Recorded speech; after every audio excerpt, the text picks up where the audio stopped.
So, forensics class this year is being offered to our students. It's a fascinating topic with a strong background in science. Throughout the course, we emphasize the importance of evidence, fact, and data collection.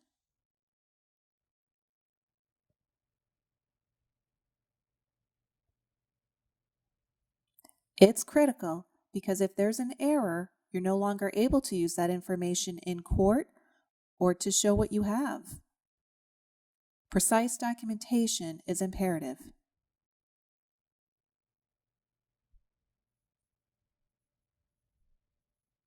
Ensuring you have enough information as well as the proper terminology documented is so crucial. So far this year, we've discussed fingerprinting and the different kinds of prints.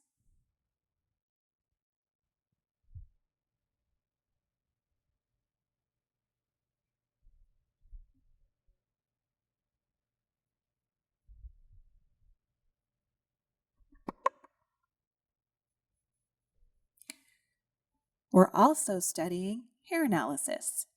We're learning about the different styles, the shapes, the different parts, and how to identify if it's human hair or animal hair, and how that's used as evidence in court cases.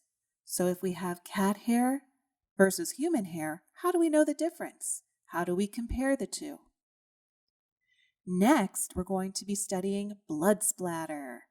We're going to see what kinds of blood types there are, whether it's A, AB, O blood type, but also we're going to learn about what it looks like for blood splatter based on the type of injury, if it's a knife injury or drops or a splatter.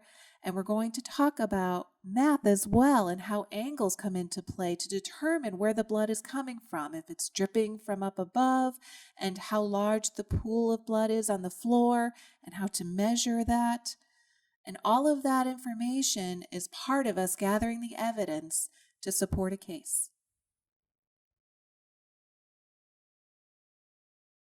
Hello, my name is Cynthia Rumery, and I teach robotics here at the American School for the Deaf. For our program here, we use a program called the FIRST program, and here at ASD, that's robotics for grades K through 12. This year's theme is space. In the program, we have 3 groups of students. We have elementary, middle, and high school. At the elementary level, students focus on basic coding for simple machines. They use Legos, and with the Legos, they build small machines such as this one you see here with the wheel.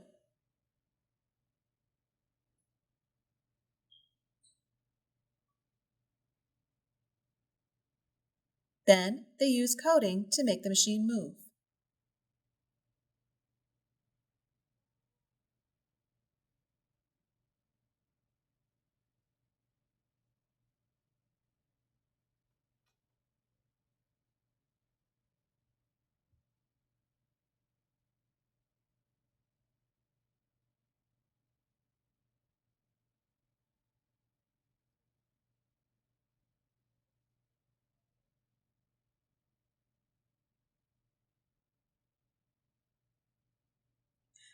So next, for our middle school students, they also use Legos in a program called FLL, which stands for First Lego League.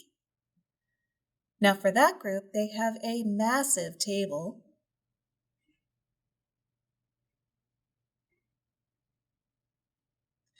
and there are many missions that they must accomplish on that table. So they build the set and then they build the robots. And to succeed, they must do jobs such as lifting, picking something up, or pushing something.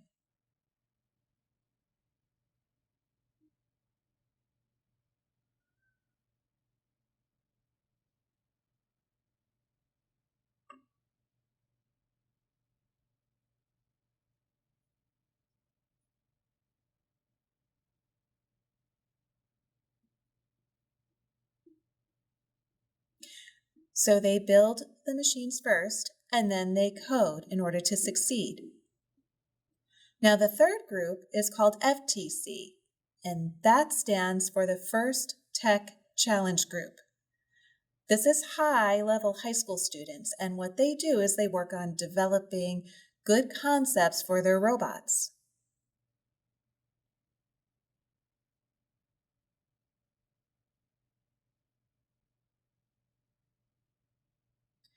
They use metal parts and tools and everything.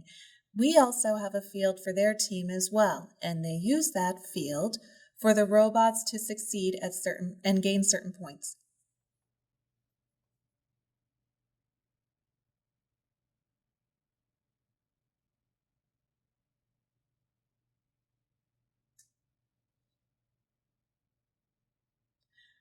All of the kids there also use coding in order to run their robots. And I'm so thrilled to see the program expand to involve everyone from elementary to high school.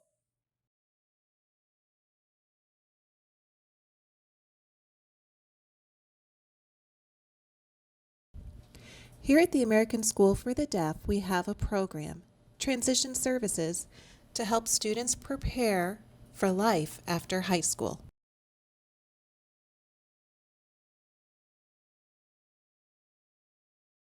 This is a total immersion program that begins in high school and continues until graduation.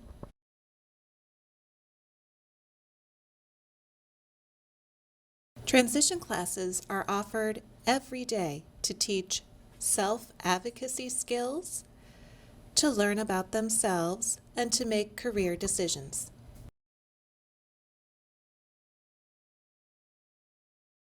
Students have opportunities to visit various programs, to meet college representatives, write college essays, and complete applications for college, training programs, and work.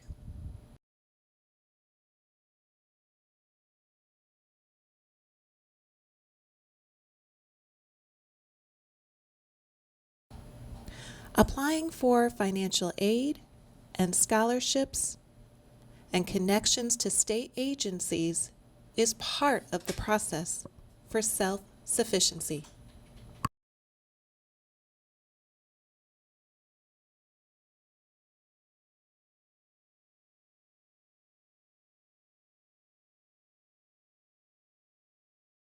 This Transition Hub program includes pre-employment skills, work experience, and learning how to use tools to communicate effectively.